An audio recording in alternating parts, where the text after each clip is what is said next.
Viewers, বাজারে গিয়েছিলাম আম্মুর সঙ্গে। তো কি কি কিনলাম সেগুলো আপনাদের সঙ্গে শেয়ার করছি।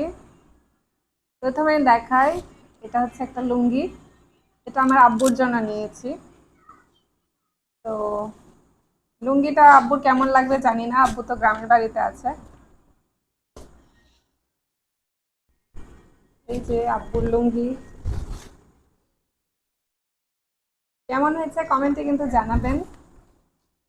লুঙ্গি থাক, তারপরে দেখাই, এটা হচ্ছে আমার গামছা।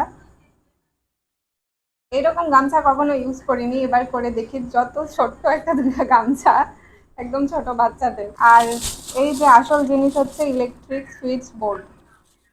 আমার কম্পিউটারগুলো নষ্ট হয়ে গিয়েছিল এই সুইচের কারণে। তো স্পার্কিং হতো কারেন্ট। এখন ভালো একটা সুইচ নিলাম, ইনশাআল্লাহ এটা দিলে ঠিক থাকবে। এ হচ্ছে আজকের আমার শপিং।